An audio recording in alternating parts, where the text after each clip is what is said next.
Assalamu alaikum wa rahmatullahi wa barakatuh. Alhamdulillahi rabbil alamin. We thank Allah subhanahu wa ta'ala, and of course it is an amazing time we are together in talking about the history of the Prophet sallallahu alaihi wasallam, the simple understanding. And we are continuing with the life of the Prophet sallallahu alaihi wasallam. Of course, he is married to Khadija now, and one of the richest ladies in Mecca at that time. Now, the Quraysh will always taunt the Prophet sallallahu alaihi wasallam that a poor man, an illiterate person, married to a rich woman. You know, if it was the life we are living today, we'll say that this one is being taken care of. Kiswahili wanasema huyu amewekwa huyu. So these towns used to sound bad to Nana Khadija radiallahu anha. She was not feeling completely well at all. She felt as if they were pricking her heart, talking like that about the Prophet sallallahu alaihi wasallam.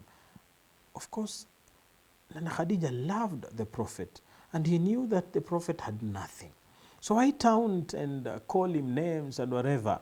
So one day, what could she do to make things right, to make those that were taunting the Prophet sallallahu alaihi wasallam to respect him? Because, you know, the Arabs themselves could not come forth and speak like that in front of her. Majority of them feared her. Remember, I told you, this is a woman that sharafin wa malin. This is a woman that was respected. This is a woman that had connections. This is a woman that had wealth. So, and of course, even in the life that we're living today, anybody who is wealthier than you can't just go in front of them and start talking nonsense. So the Arabs were whispering side by side, talking bad about the Prophet sallallahu alaihi wasallam. Oh, umewekwa, you see, you don't have nothing and whatever. Now, she decided something that is one of the greatest decisions, or rather by a woman to do. That was a fantastic move. A fantastic move by Nana Khadija. Do you know what she did? She called out people. She called people, right? And of course, when you're called by one of the wealthiest, you cannot refuse, all right? So she called everybody and told them, yeah, Banu Fulani bin Fulan and whatever, from today, I surrender all my wealth and belongings to Muhammad sallallahu alayhi wasallam. Look at greatest women. You see, when you are named as one of the greatest, there are definitely some qualities that you have that cut above others. Yeah, she surrendered all her wealth to Muhammad, peace be upon him. This move shocked the Quraysh. And it reminds me of that saying, you sleep a pauper and wake up filthy rich or wealthy. So all her wealth went to the Prophet sallallahu alaihi wasallam. Now, who is the billionaire? It's no longer Khadija. It's Prophet Muhammad sallallahu alaihi wa ala alihi wa sahbihi wasallam. Greatest women, eh? Can your wife do that for you? It cannot happen. It cannot happen. Now, at the age of 35, the Prophet sallallahu alaihi wasallam, something peculiar happened. It was the rebuilding of the Kaaba.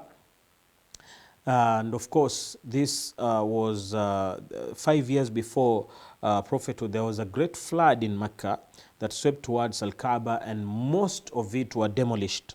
All right? So the Quraysh were obliged to rebuild it to safeguard its holiness and its position. The chiefs of Quraysh decided to use only legit money in rebuilding it. They could not take money which is not legitimate, all right, because this is, they believed it as a house of God.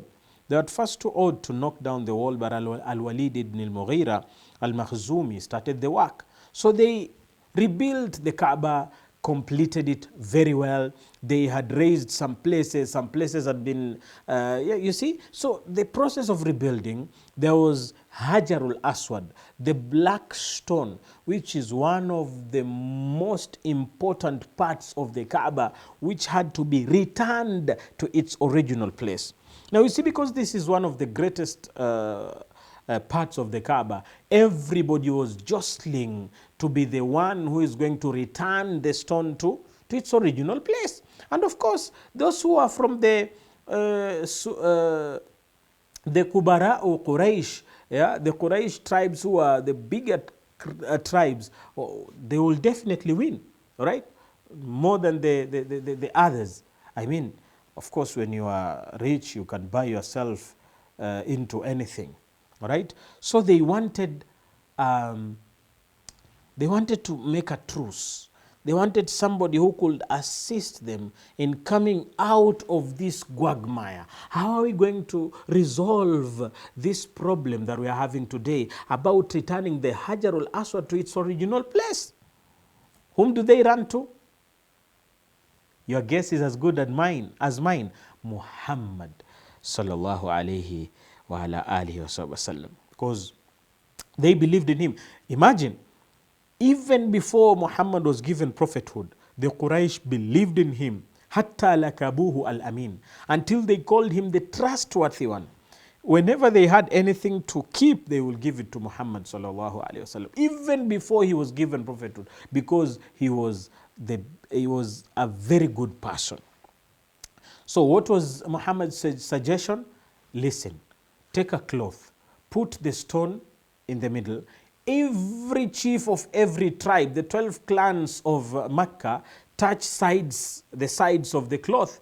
Then take the black stone to its desired place where it's supposed to be. All of them nodded their heads in agreement. They said, MashaAllah, a young man is giving us an amazing idea. Why didn't we thought that way? Good. So that is exactly what they did. They put the black stone in a cloth. The chiefs, everybody hold whatever they were holding. They took the black stone to its original place, and the Prophet ﷺ helped them in putting or placing the black stone where it is today. And those Hujjaj that have gone to Mecca knows where the black stone is, and they know how difficult it is for you to touch the black stone. I know you're wondering, the black stone? What is the black stone? Okay, this Hajar, or rather this stone, came directly from heaven. And we're told the Kaaba is in the middle of the world, and it is directly linked to Lawhil Mahfud. If anything will fall from Lawhil Mahfud, it will come directly to the head, or rather to the top of Al-Kaaba. So that is how important the black stone is. So the stone was returned to where it is. The respect was accorded to Prophet Muhammad sallallahu alayhi wa ala alihi wa sallam. And we know, كانت العرب قبل مبعثه صلى الله عليه وسلم في ضلالة وهمجية. كان يعبدون الأصنام ويقتلون بعضهم بعض ويدفنون بناتهم وهن حياة, and so many other atrocities that they used to do. They were in greatest darkness, but the love for Muhammad sallallahu alaihi wasallam, even if they were in greatest darkness, was immense. So these people loved the Prophet, and they were in darkness, they were in Jahiliyyah. What about us who have been brought the religion by the Prophet sallallahu alaihi wasallam, who was within us? How are we supposed to love him sallallahu alaihi wasallam? Let's show the love for the Prophet sallallahu alaihi wasallam by always praising and praying for him. Allahumma salli wa sallim ala Sayyidina Muhammad wa ala alihi wa sallam. Wassalamu alaikum wa rahmatullahi wa barakatuh.